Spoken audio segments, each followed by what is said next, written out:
back to DXB today. Now, one thing we've all got in common, wherever you're from in the world, is that you've flown into Dubai, haven't you? And that's why we have such this intrinsic relationship with aviation, aerospace, and of course airports here. And that's the theme of today's show, in honour of the Dubai Air Show 2025. Next guest has been, well, integral to that, Chief Executive Officer of Dubai Airports for almost 20 years now.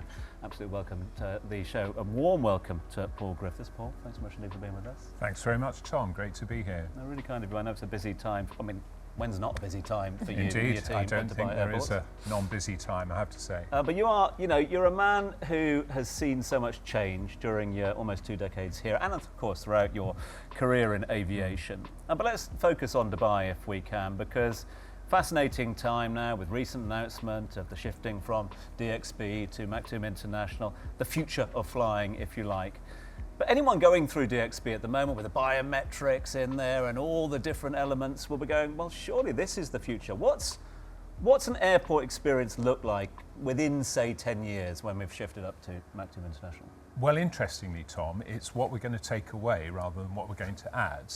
Because let's face it, I think most people don't want to spend more time at an airport, certainly not checking in and going through all the formalities. So what we're trying to do is one single biometric footprint will actually be all you have to do. Check-in, immigration, passport control, everything will be done from that one image that will take one time, probably even just very subtly from cameras buried into the walls. So in 10 years' time, I'm really hoping it will be a very slick, frictionless, non-stop, no red lights experience, and everyone will be able to get straight to their plane, straight into the lounges, straight to the shops, straight to the restaurants and bars, and hopefully spend a little bit more time and more money with those delights. Well, Paul, it was interesting that you just said that people don't want to hang around in the airports, and I actually love that, especially the shopping. So I'm interested to know, like, especially with Dubai Airport, how are things going to progress in terms of actually not just making it somewhere to transit through, but actually a destination within itself? Please tell me you're going to have more shops in there soon. Well, that's the idea. What we want to do is take away all the pointless sort of operational space that we have to have today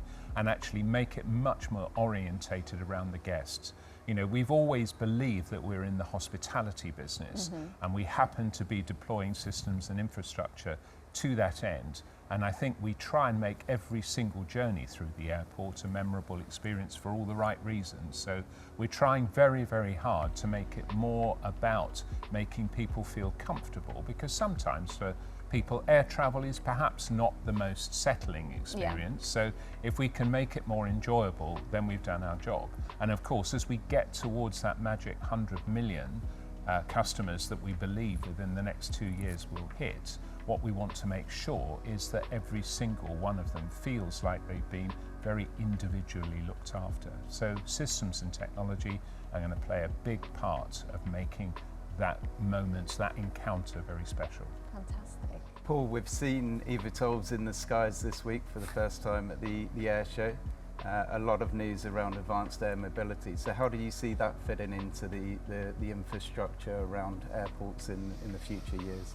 Well, Tim, if you think about what the actual basic reason for an airport to exist is, it's to provide what should be a seamless transition between a journey on the ground and a journey in the air.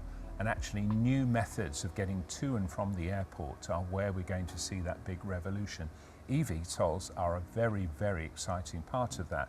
And we've seen flying this week sort of version 1.0, when they get faster, when they get the ability to fly further with more people and more suitcases on board. I think they're going to be the preferred way of getting to and from the airport in a straight line directly to the destination. Paul, I'm very excited about all the new changes that's going to make travel and the passenger experience so much more advanced. My question to you is, typically we would leave about an hour and a half. We would give ourselves in the airport to finish all the procedures, or 4 hours if you are my father. I just wanted to know, with the new advancements, how much time will a passenger typically need to allocate to be within the airport? Well, the idea is not so much about allocating less time, but it's about what we're able to allow you to do with that time that's more important. And I think, obviously as the airport gets bigger and as we transition to DWC Al Maktoum International, clearly that airport, when fully developed, will be capable of accommodating up to 260 million guests. Probably not until about 2057, but nevertheless, what we've got to do is personalise that at scale and make sure every single minute spent at the airport is something that people enjoy. Now, the challenge of scale is going to be enormous, but we're very fortunate to have the world's largest international airport as our live test bed for all these new systems and procedures, and then move that to the new airports when complete in 2032 to be able to deploy that at scale.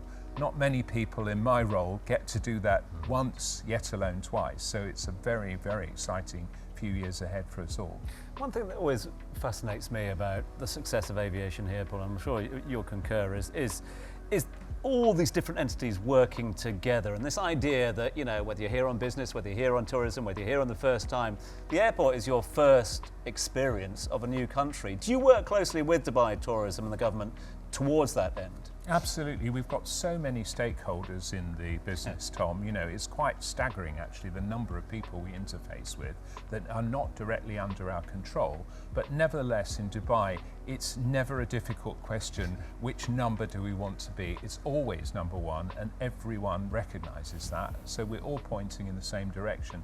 The level of collaboration and cooperation, I think, here is quite unique. And it makes achieving these incredible results we achieve year after year that much easier when everyone's pulling in the same direction. Something that Tim mentioned earlier was sustainability. And, obviously when you're thinking about aviation, it's not something that you would necessarily put together with aviation. But I'm interested to know, what is Dubai Airport's vision when it comes to sustainability, especially for the future? That's a very good question, and clearly sustainability is right at the top of our agenda. At the Dubai Air Show this week, we've been actually operating a sustainability showcase where every single vehicle involved in organising the turnaround of an aeroplane from arrival to departure is powered by renewable energy. So there's a zero carbon footprint ability to demonstrate that we can actually achieve that. The problem is 80% of the emissions in aviation come from the burning of jet fuel, and there are sustainable ways of producing jet fuel that actually has a much lower carbon footprint that we are championing.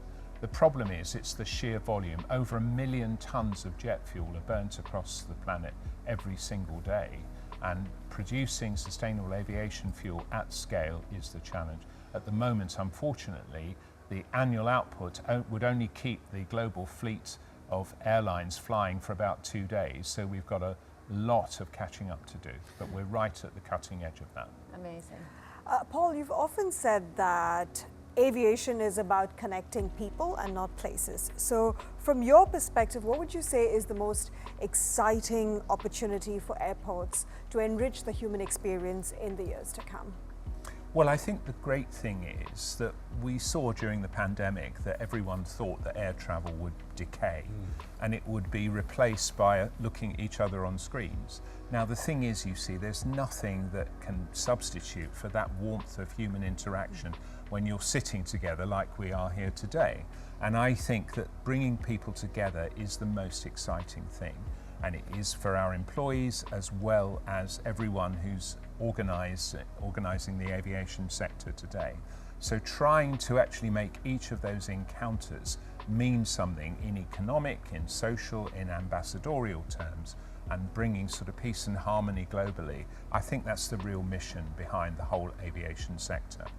Final quick one before we let you go, because I know it's a busy time for you and plenty going on. I'm sort of going to direct it at Tim as well, because Tim, you mentioned entertainment being, part and parcel of everything that goes along with the air show, and everyone looks forward to the gala dinner and the big acts that turn up. And again this year, we've got 2 huge acts entertaining.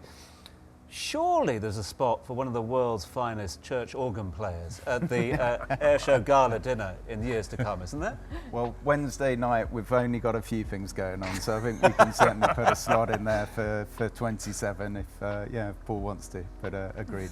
It's the highlight of the week, the Gala dinner, Paul, isn't it? It really is fantastic. Absolutely is, and it's the key thing, apart from the amazing weather this time of year, that differentiates us from other air shows around the world.